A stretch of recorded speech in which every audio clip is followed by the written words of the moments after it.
have in the tort law module, which is just a little further explanation of what res ipsa loquitur is.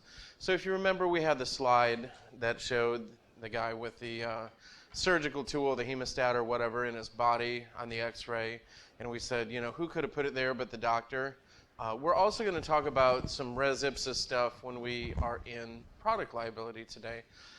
So I put this link up there, and if you ever have sort of general legal principle questions, this LII, Legal Information Institute at Cornell Law School, is a good and reliable source for legal stuff.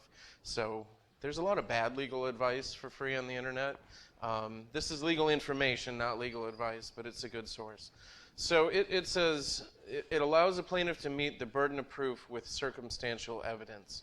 Plaintiff creates a rebuttable presumption of negligence, in other words, a assumption that negligence was there, which the defendant can argue against, if they wish, by proving the harm would not ordinarily have occurred without negligence, that the object that caused the harm was under the defendant's control, and that there are no other plausible explanations. So if you wind up after a surgery with a hemostat still in your body, it's unlikely that you were the one or anyone else was the one who put it there, all right, except the doctors who did the surgery.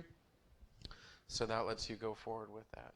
All right. So you're going to see this principle in product liability as well when we get to a case with Coca-Cola bottles.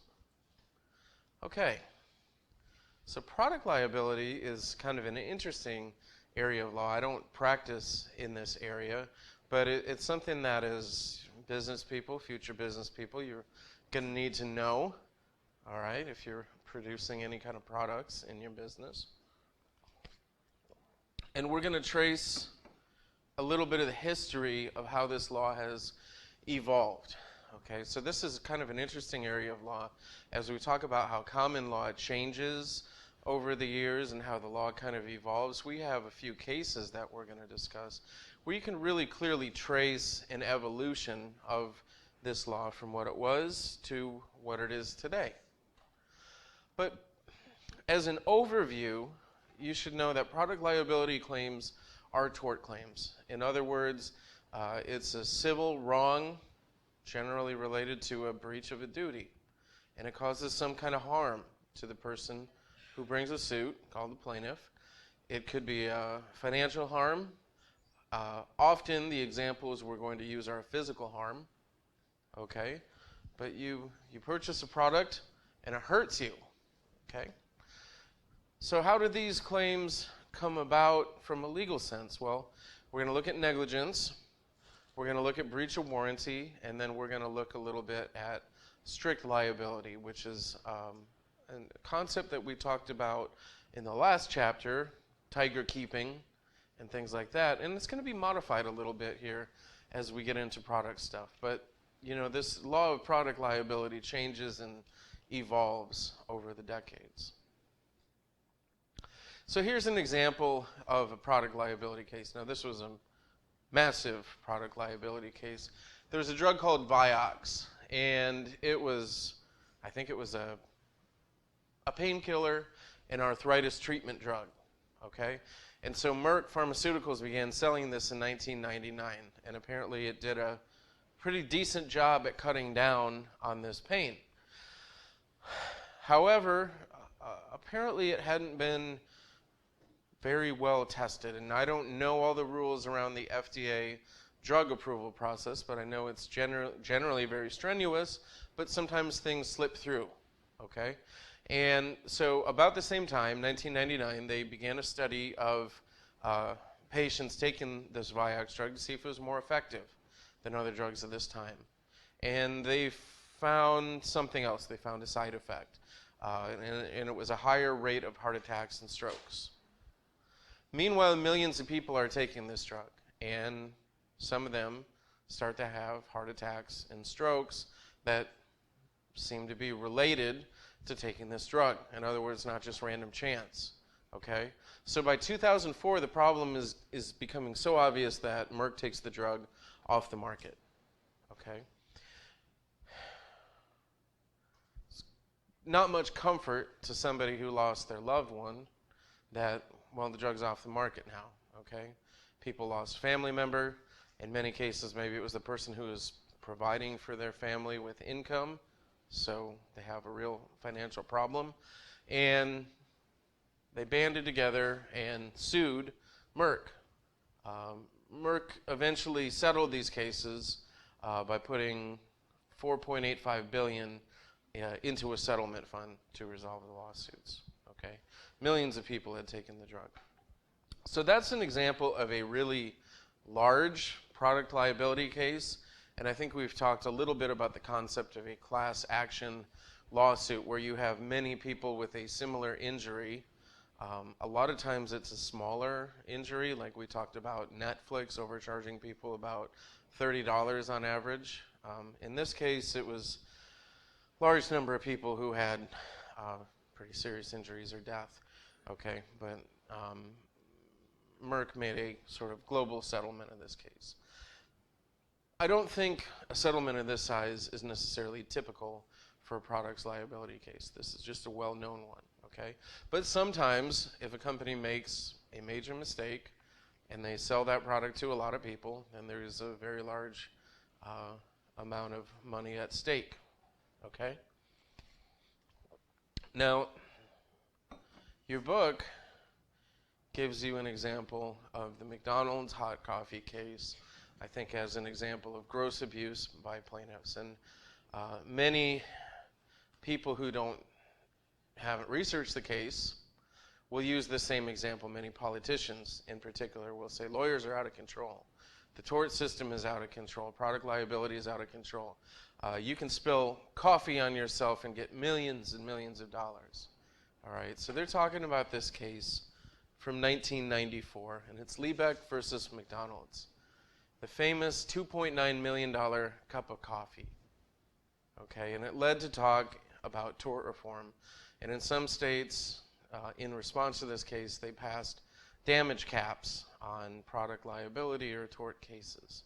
And it led to the creation of the Stella Awards. The Stella Awards is a website that portrays what they believe are frivolous lawsuits, and they've named it mockingly against the plaintiff, Stella Liebeck, in this case.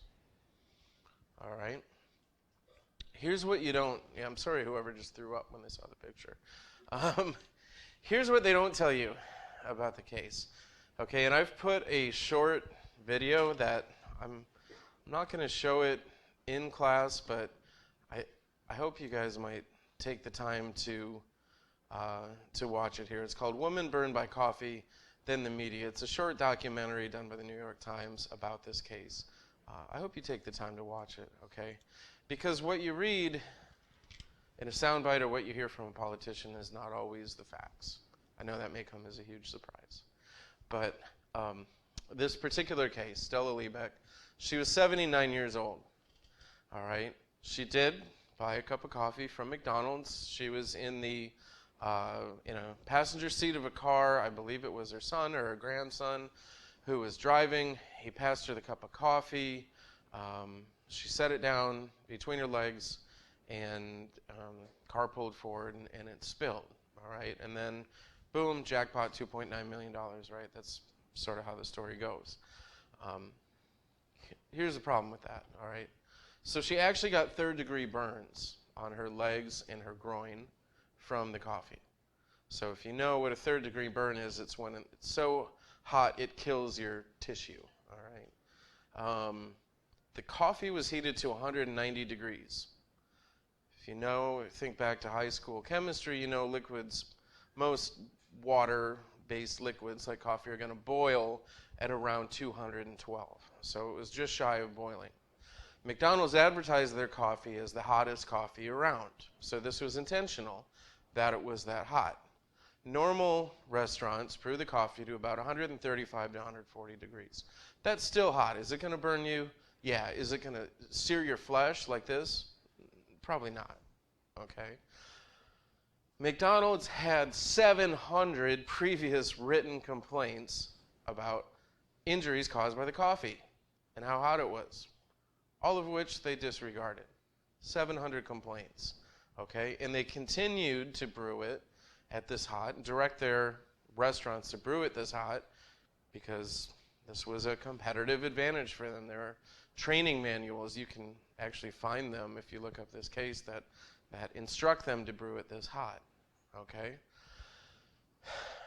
So Miss Liebeck is burned by the coffee, burns the skin, burns her flesh, right? So she calls him and demands $2 million, right? No, she doesn't. All she asked for was, would you please pay the medical bills for my groin, which you burned off with your coffee, and my legs. And they gave her a big fat, go pound sand, all right? So she had to get a lawyer and start exploring things that way. She was still willing to settle between $15,000 and $30,000, which was basically the medical bills and a little bit of pain and suffering. McDonald's repeated the gesture I just showed you and told her, we're not giving you a penny, all right? So the matter eventually went to trial, and jury awarded $160,000 in compensatory damages. That was for her medical bills and a little bit of pain and suffering. And then they awarded $2.7 million in punitive damages, saying, McDonald's, you were warned 700 times. Did your mom ever tell you, I must have told you this 700 times? That's just an expression for a really large number, but in this case it was real. They had over 700 written warnings, and they did absolutely nothing. And they said that McDonald's has callous disregard for the safety of the people that they serve. And the jury said, we want to make an example here. Now, by the way, this number, how they arrived at that, it came to about 1% of the daily coffee sales for one day for McDonald's.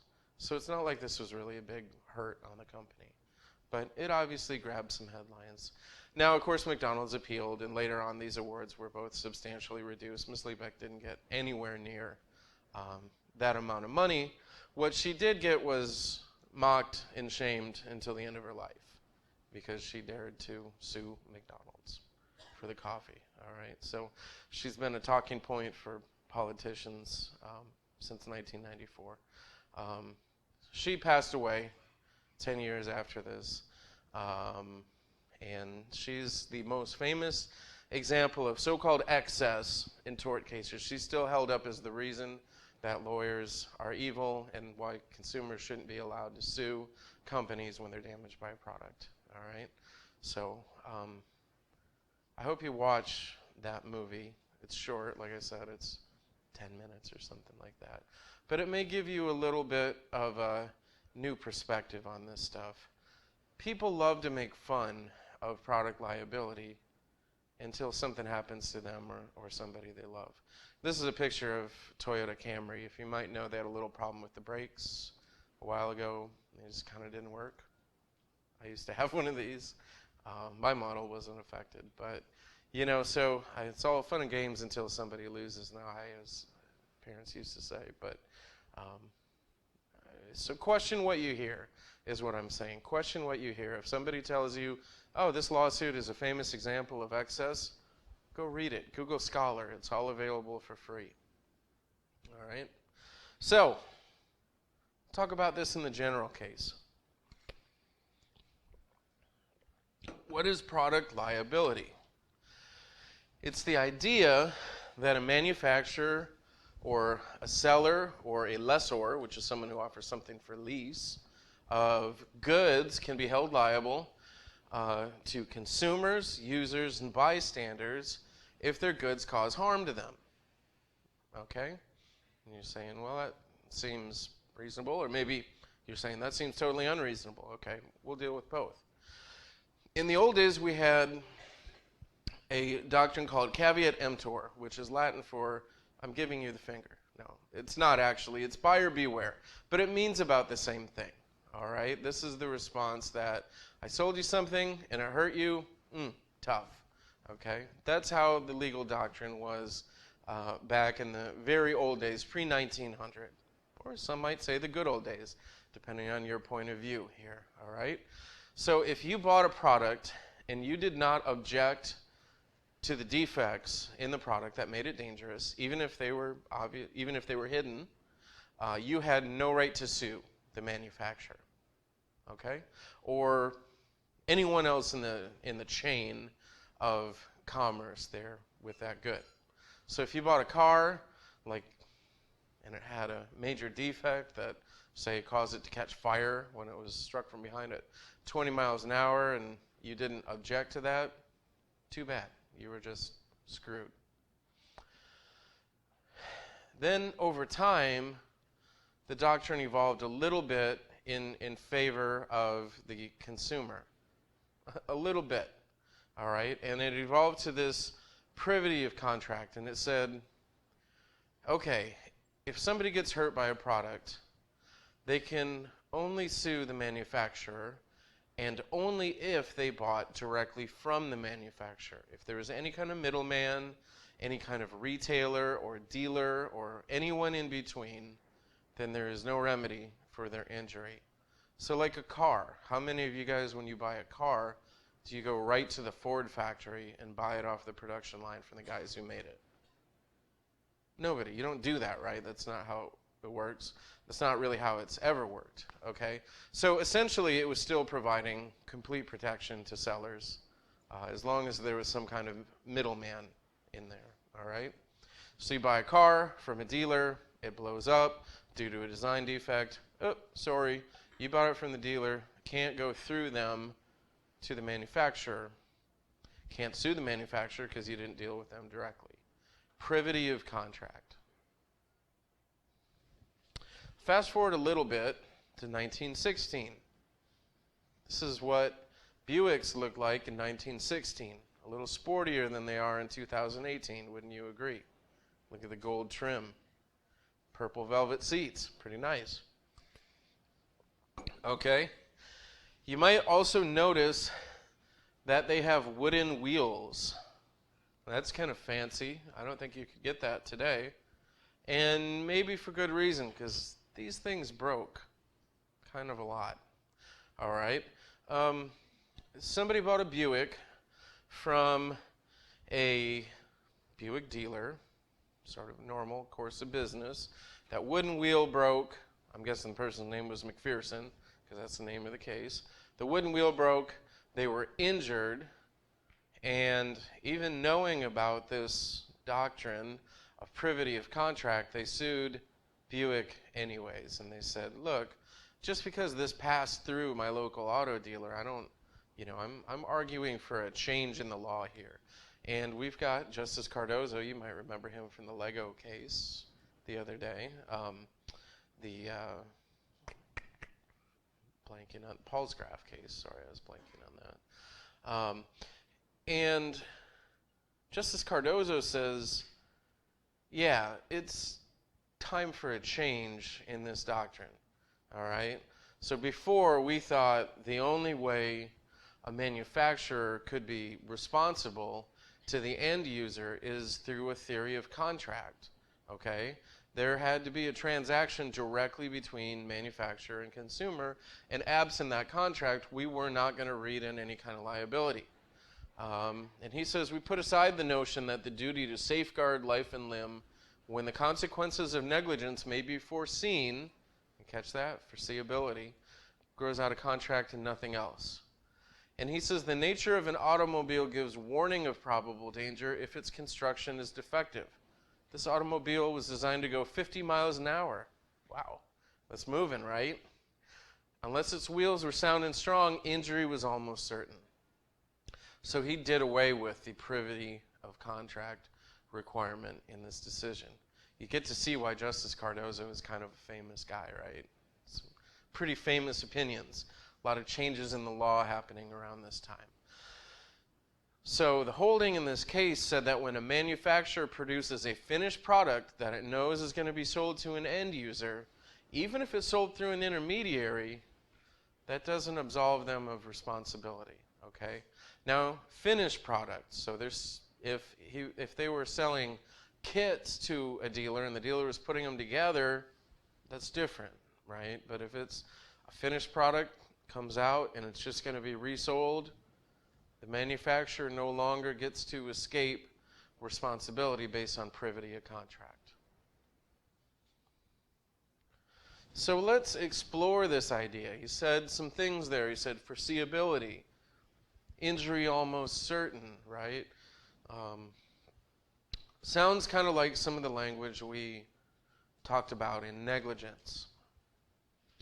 So when we have a product liability case based in negligence, we're thinking again about that breach of duty of care. Remember our old friends, duty breach, causation, and damages, right? Kind of the same analysis. So what kind of duties of care do manufacturers have toward consumers? Well, they have some duties concerning how they design the product. If they're negligent in the design of the product, they might have to pay damages later. So they have a duty to produce a product free of unreasonable risks, not free of risks. Okay, you cannot produce a product that's totally free of risks, and that wouldn't really be fair or reasonable or just to hold them to that high of a standard, but a product free of unreasonable risks. They have a duty to manufacture it according to accepted reasonable practices. Okay, they can be held responsible if they fail to inspect the product when it leaves the factory, if they assemble it in a careless manner, etc. Right? If they leave pieces out of your car, or they put the seat belts together wrong, stands to reason they could be held responsible. And they have a duty to warn you about the damages that can come from normal use and foreseeable misuse. So this picture I have here, this is a big commercial laundry dryer, right? And I'm sure you guys have thought about this walking home from the bars, but you probably saw this label and didn't do it.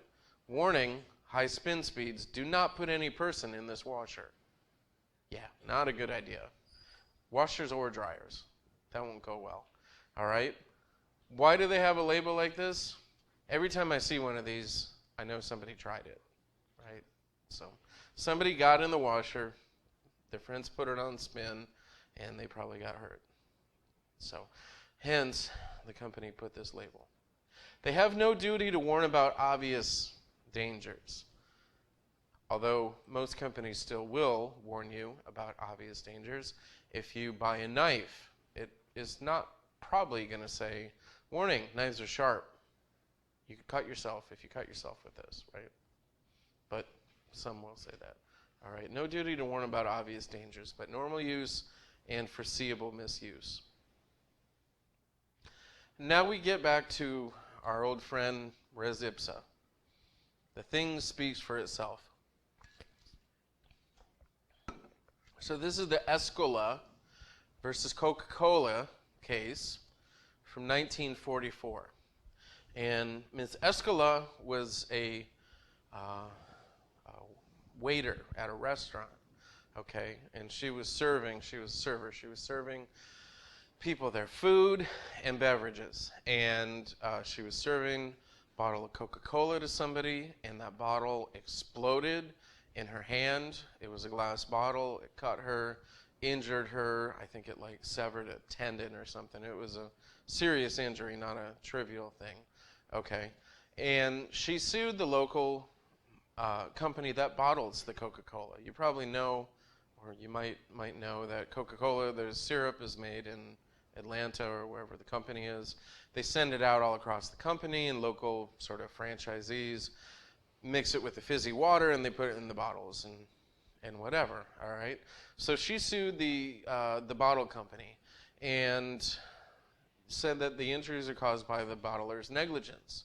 Okay. So we talked about these different duties. What's their duty to Ms. Escola and the other consumers of this? Well, make a product free of unreasonable risks. Is it reasonable to expect that the bottle of Coca-Cola will explode, shattering glass and cutting into your hand? No, that's unreasonable, right?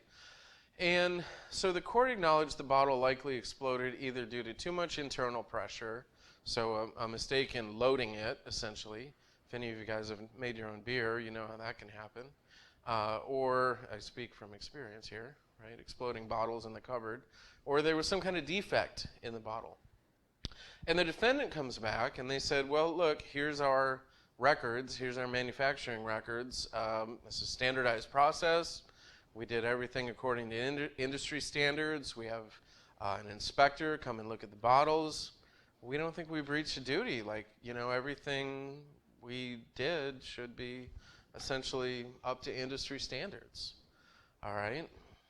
And here the court looked at both sides, and they said, well, this is a res ipsa loquitur kind of situation. All right? She was injured by the bottle. There's no evidence she did anything to cause this. She didn't hit it with a hammer or shake it up or anything. She was just doing her job. So it had to be the bottling company. It couldn't be anybody else. Thing speaks for itself. Okay? So that's where this concept really came into the mainstream of product liability, and we start to look at, okay, you may have followed standard practices.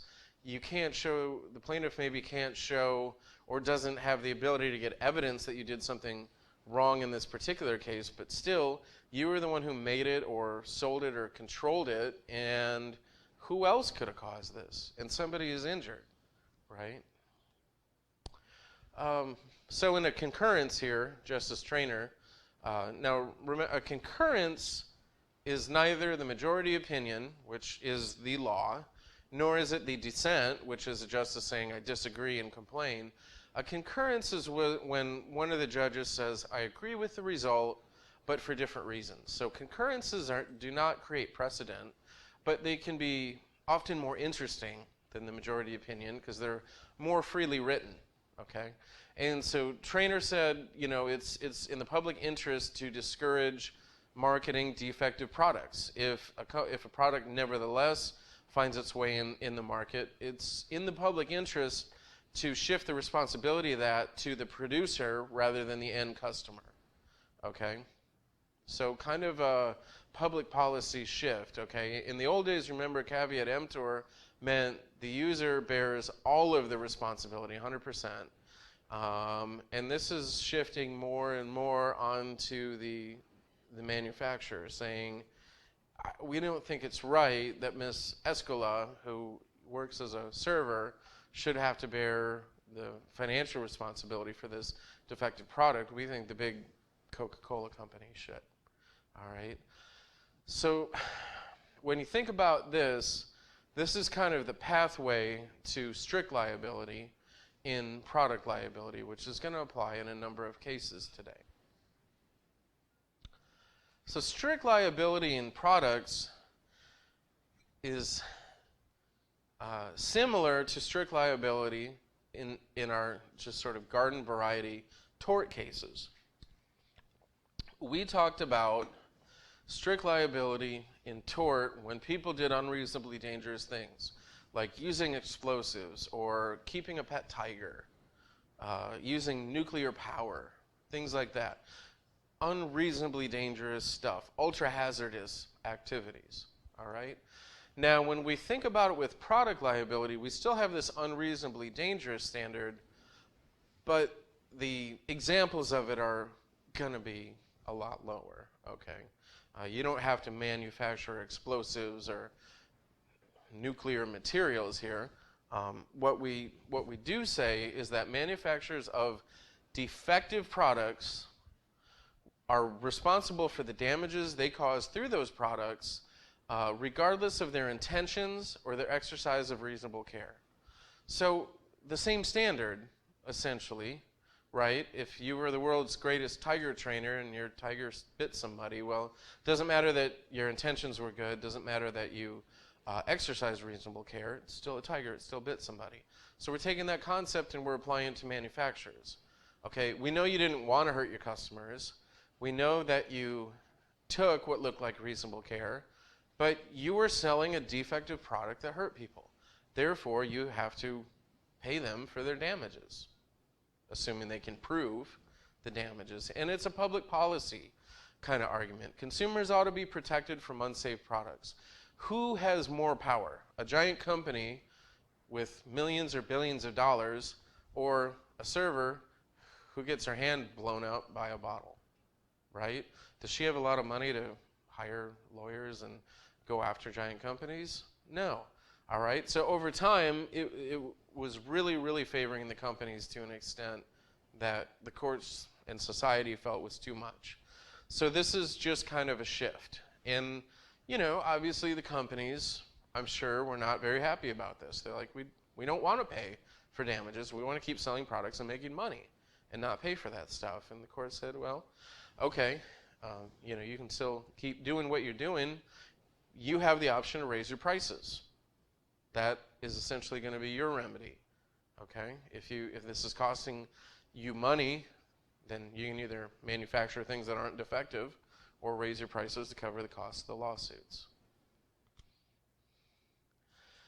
So you don't have to prove the defendant's conduct was unreasonable in a strict liability product case. You do have to prove the defendant manufactured or sold a product that was defective and that the defect caused harm. All right, you have to prove your damages. Certain kinds of manufacturing, design, and warning defects make the product unreasonably dangerous, like the Pinto case. I think I showed you a little bit of this the other day, maybe a little video of the car bursting into flames. It's a still shot of it, all right? So that's a 20-mile-an-hour collision. The fix for this was like $10 or something. I mean, it was really a pretty simple fix that they didn't do. They designed it poorly, they failed to warn, and they could have done it differently.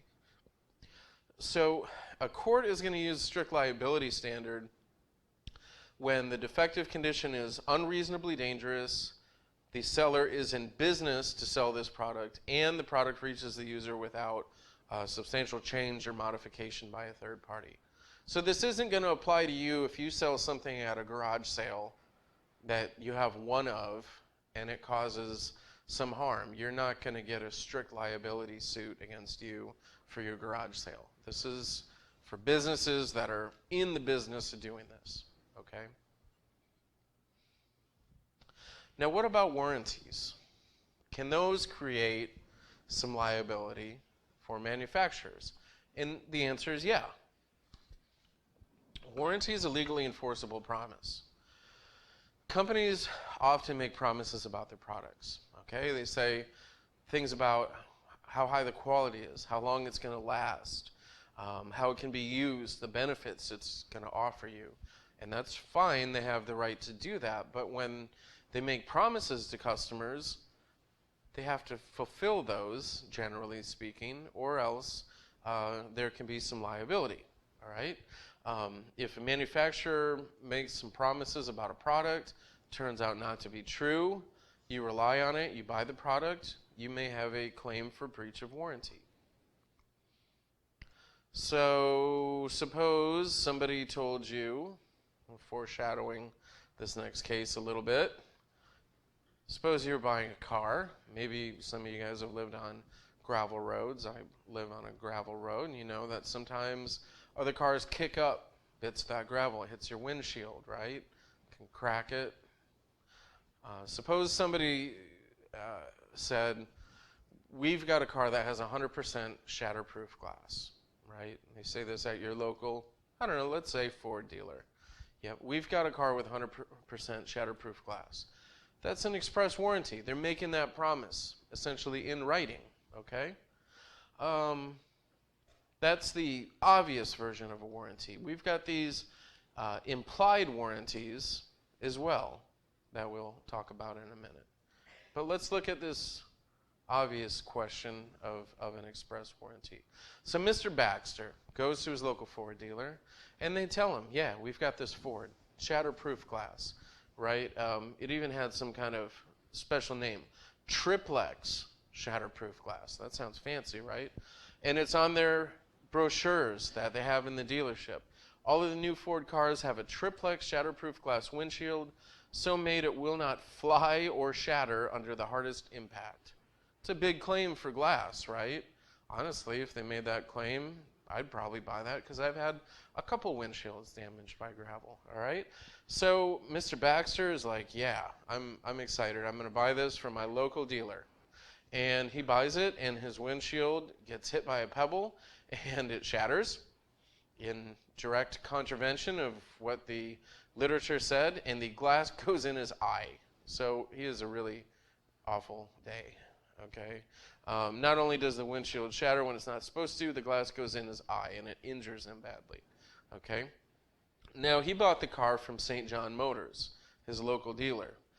They didn't make any promises about the windshield, but they did use these brochures sent by the Ford Motor Company talking about this triplex shatterproof glass windshield. And so he says, look, okay, I know there's not privity of contract. I bought this from St. John Motors, not Ford Motors Factory Direct, but you sent this out, you gave it to the dealer, they used it to sell me the car. Come on. All right. Ford tries to raise this privity contract thing, and the Washington Supreme Court said, okay, privity of contract, we're not going to consider that as a defense because you made a promise in writing, Ford, that this was shatterproof windshield, and it wasn't at all. Okay, so they found for Baxter on that one. They said, if company's going to make representations like this in writing, it creates an express warranty. If you're injured, if it's breached and you're injured, you can sue them. And you're not going to get this privity defense. Now, what about the implied warranty of merchantability? All right, there's a whole lot of fancy language in this, but essentially this is an implied warranty, so it arises out of like conduct, expectations, the talking between salesperson and purchaser. The picture says 1,000 words here. If you intend to buy, if you go to a restaurant and you buy food, the expectation is that the food is not going to harm you, at least not directly, okay? That it's going to be safe to eat. You're not going to get sick from that food. If you do, suppose you've got contaminated food, some kind of E. coli bacteria or something like that. You could make an argument, among other things, that that restaurant has breached the implied warranty of merchantability. When they're selling you a burger in a restaurant, they are implicitly promising you that it's good for the purpose for which they're selling it, which is for you to eat it. Okay? So a lot of fancy words around this, but we're really just thinking if somebody's in the business of selling something and it's understood what you're going to be using it for, then it has to be usable for that. And if not, you may have a breach of warranty claim. Now, taking that up a notch, implied warranty of fitness for a particular purpose. So this is when you're going to buy a specific product from somebody who should know what they're doing, okay? I used to paint houses in the summers for a few years.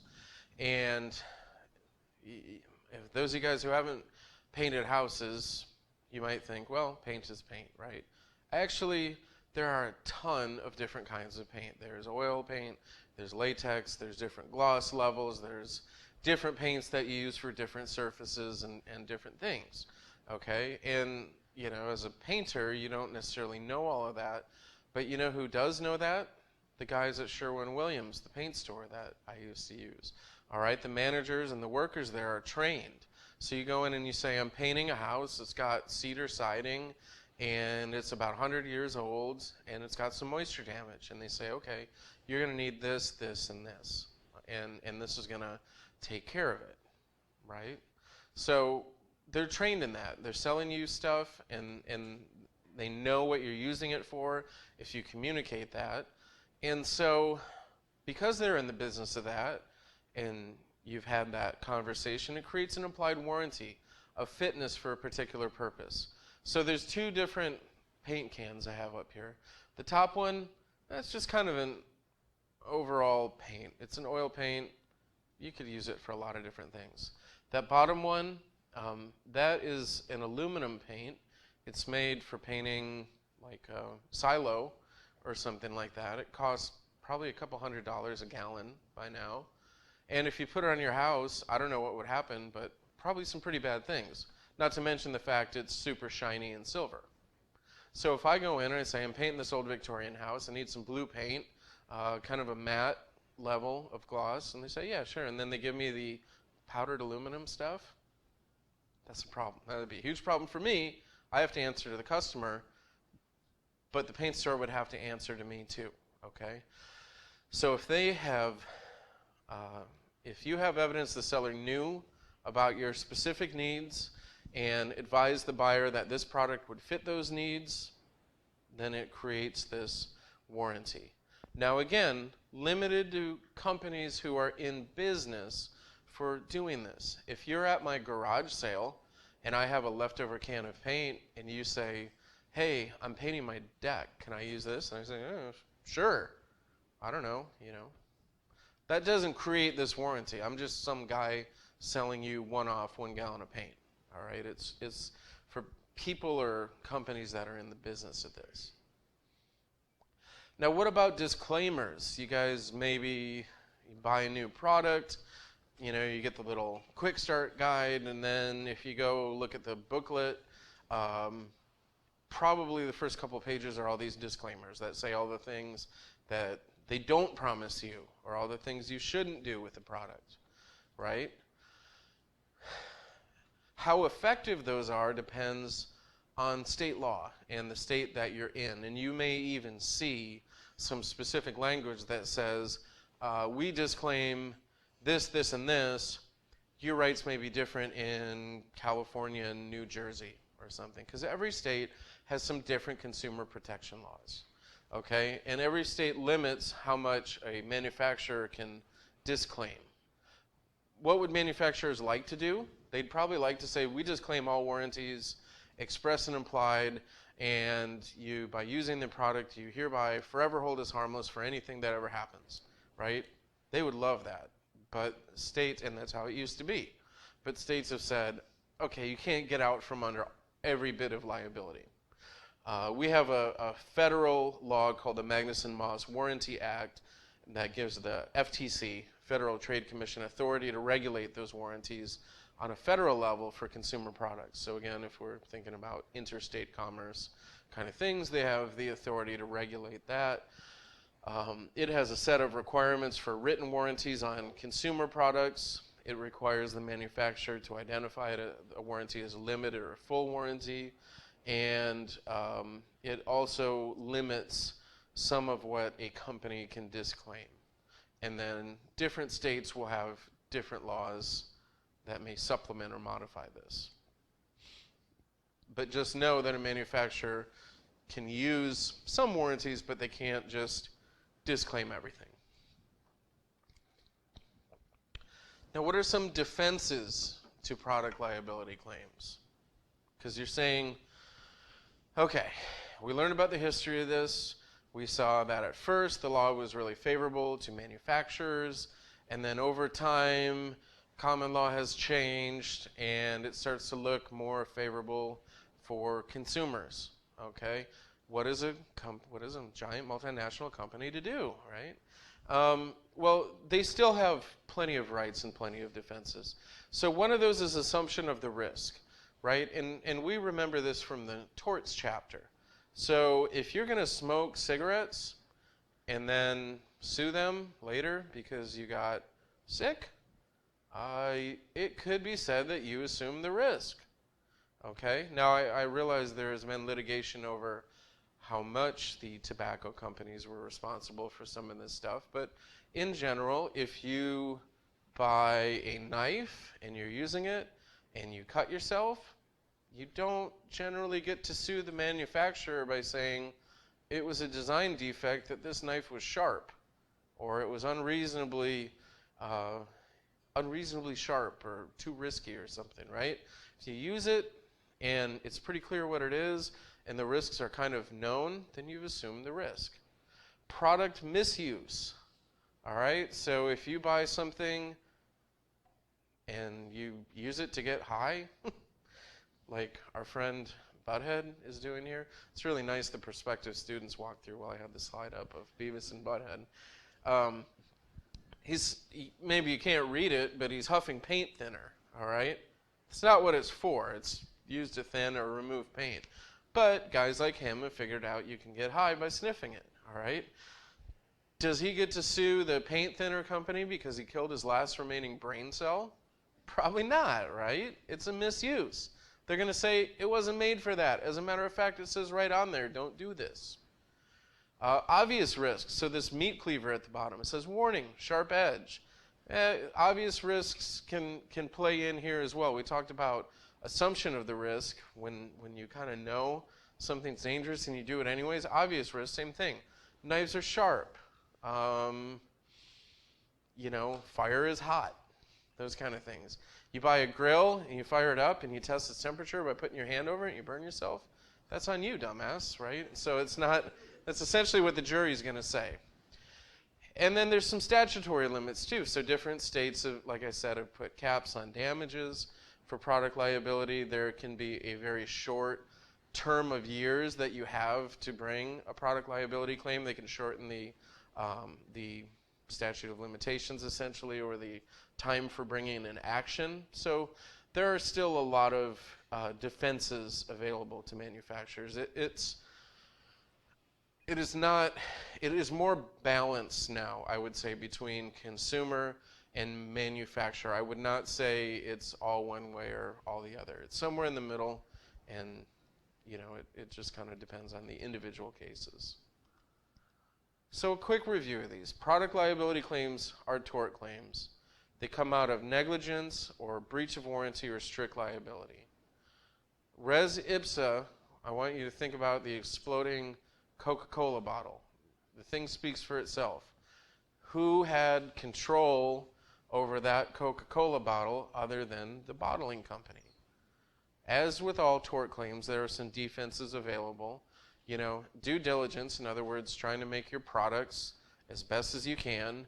Some disclaimers where appropriate, and of course insurance can help mitigate the risk to businesses. So that is product liability. We'll finish for today and see you guys on Thursday. We'll pick up with contracts.